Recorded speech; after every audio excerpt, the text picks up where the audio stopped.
Tendance Ouest, sur les traces du conquérant en Normandie et en Angleterre, du 3 au 14 octobre. Tendance Ouest. Et on est reparti sur les traces du conquérant, 7e étape aujourd'hui à Dives-sur-Mer, à l'office du tourisme. Et vous pouvez nous suivre également en direct sur tendanceouest.com pour voir l'écrin dans lequel nous nous trouvons, avec une fresque, une reconstitution même de la tapisserie de Bayeux.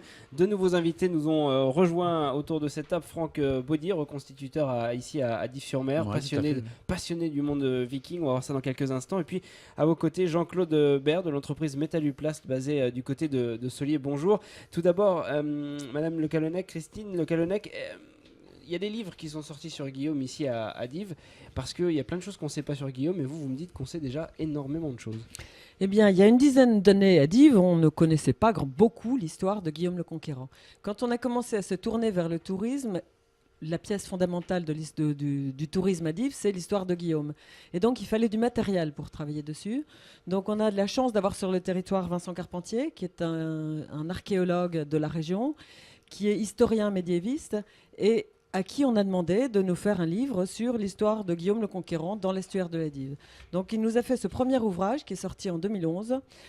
Sa thèse avait été faite sur l'histoire des hommes au Moyen-Âge dans l'estuaire de la Dive, donc c'était vraiment son domaine de prédilection. Et il nous a fait un premier ouvrage qui est un ouvrage de référence sur l'histoire. Donc là, on connaît vraiment tout ce qui s'est passé. En plus, comme il est archéologue, il a replacé l'évolution du territoire avec les différentes phases géologiques. C'est vraiment un ouvrage très complet de référence. Un petit peu dur à lire, mais un premier ouvrage de base très très important. On l'a accompagné pour être grand public d'un livre qu'on a édité, les deux livres ont été édités par l'association du Pays d'Auge, d'un livre pour enfants, Guillaume de Normandie. C'est un livre qui est dessiné, donc c'est toujours le texte de Vincent Carpentier, et Vincent Ladune nous a fait des dessins qui sont superbes. Et on a vraiment retracé, donc là c'est Guillaume Guillaume le Conquérant dans l'estuaire de la Dive pour les nuls. Ça permet de prendre, de connaître. Quand on sait déjà tout ça, c'est bien. Ça permet d'avoir les bonnes bases.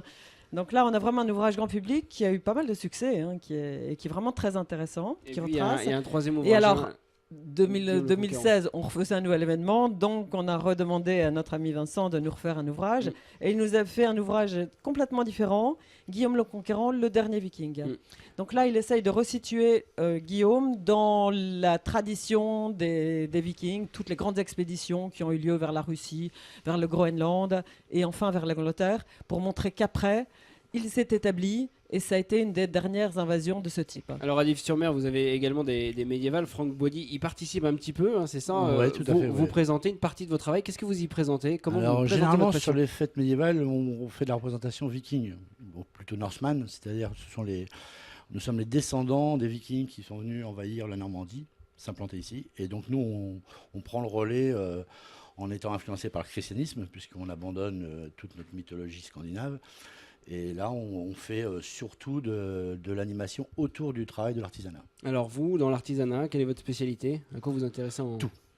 Voilà, que ce soit le mobilier, que ce soit les bijoux, que ce soit les costumes, que ce soit les chaussures, enfin tout le matériel qu'on a utilisé à l'époque, en sachant que c'était surtout du matériel fonctionnel.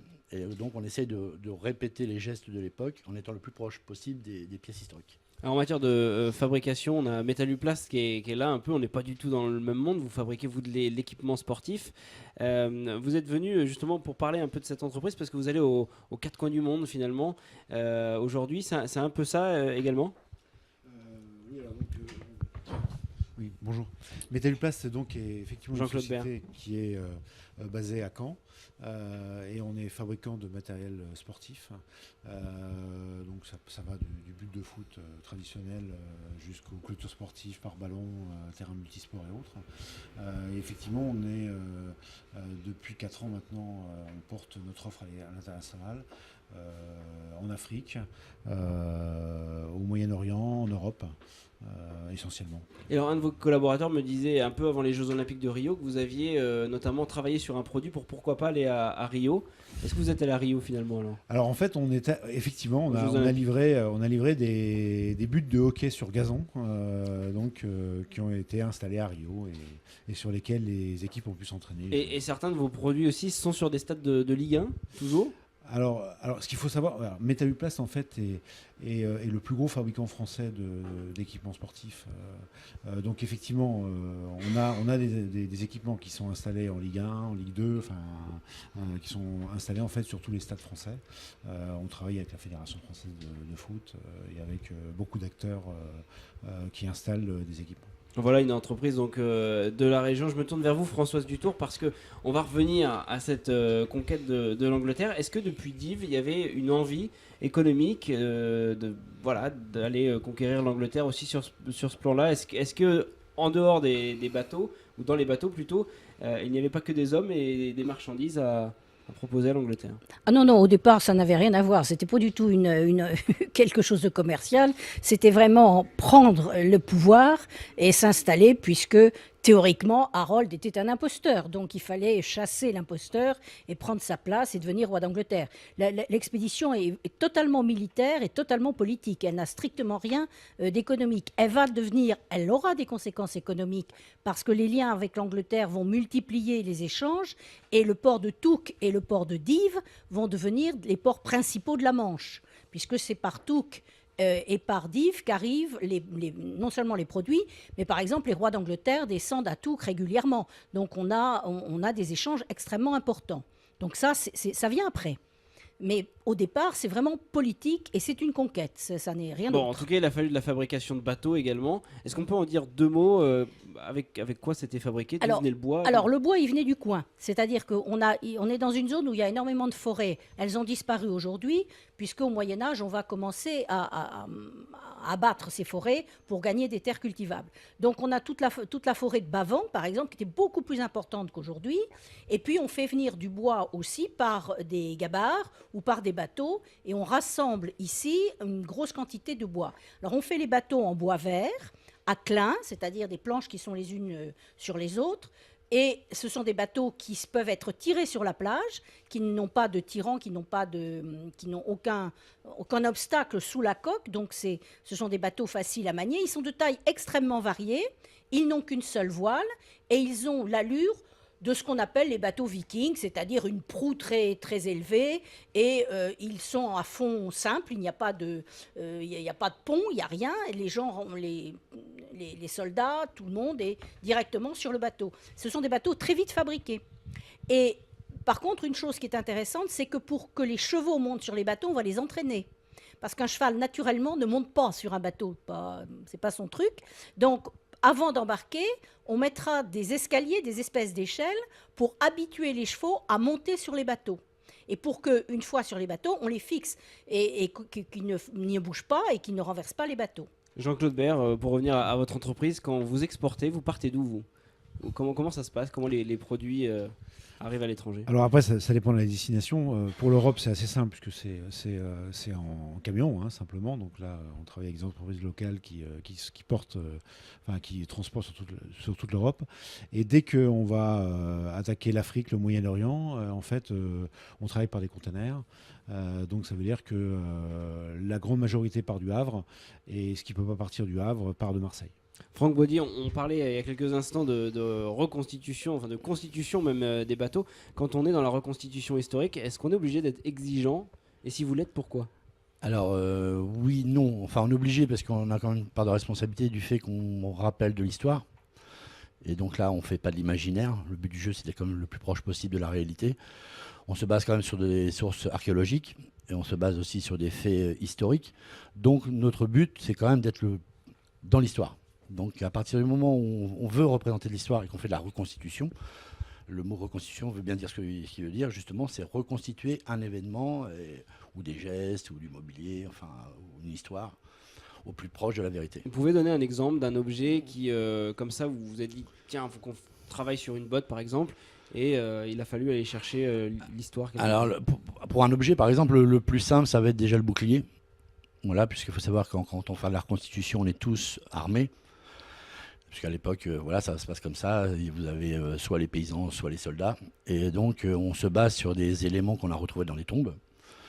Et à partir de là, on essaie de définir quelles sont les méthodes utilisées pour fabriquer ce genre de bouclier, par exemple. Donc, ça va être de la recherche. Et la recherche en matière aujourd'hui de buts de foot, par exemple, elle existe encore? Il y a une recherche technologique véritable? D'essayer d'innover en permanence. De toute manière, l'innovation, c'est la survie de l'entreprise. Donc on n'a pas le choix. Chez Métalluplast, on a un bureau d'études qui est constitué de 5 personnes et dont une personne ne fait que du développement de nouveaux produits. Les autres personnes travaillent plutôt sur des produits existants ou sur des affaires, mais on a une personne qui fait que de l'innovation et du développement. Donc même sur les buts de foot, il y a de l'innovation. Récemment, on a sorti des nouveaux buts avec des filets qui sont intégrés au profilé, enfin sans rentrer dans les détails techniques, mais c'est des vraies innovations qui tournent autour de ça, effectivement, et on est obligé de faire ça si on veut survivre. Christine Le Calonnec, il y a un terreau ici, vous le sentez, autour du médiéval sur Dives-sur-Mer à proprement parler, uniquement avec notamment des reconstituteurs. Vous avez envie d'aller jusqu'où ?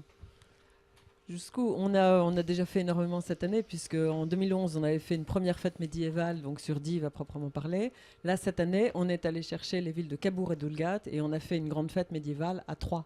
Donc on a vraiment fait les fêtes de Guillaume avec les 3 communes qui participaient. Il y avait des animations, il y avait des reconstitutions de camps vikings sur la partie de la plage d'Oulgat. Il y avait des camps normands avec des cavaliers sur les berges de la Dive côté Cabourg.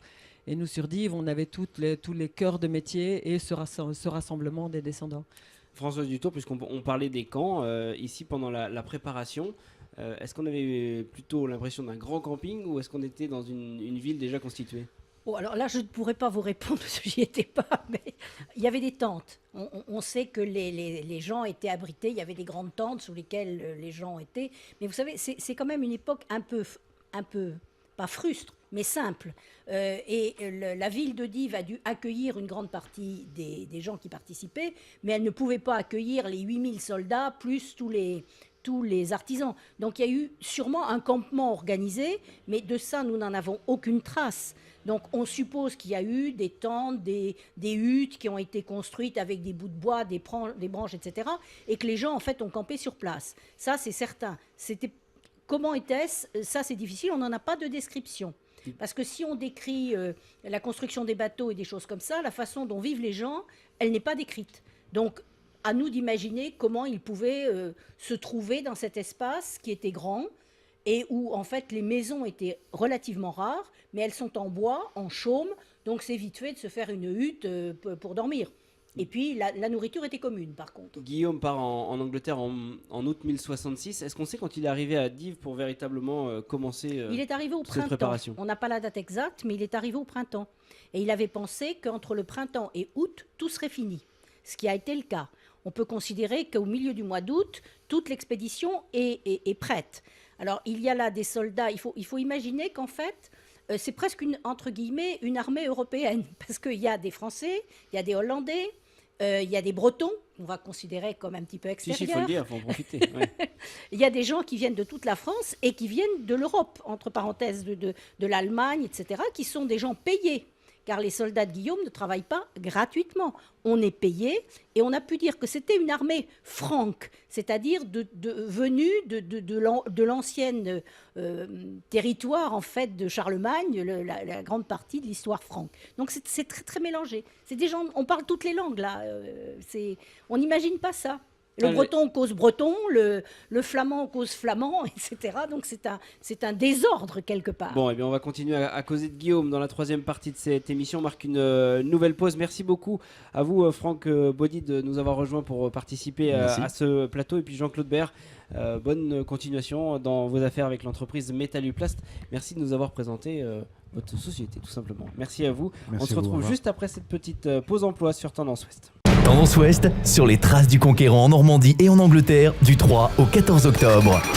Tendance Ouest.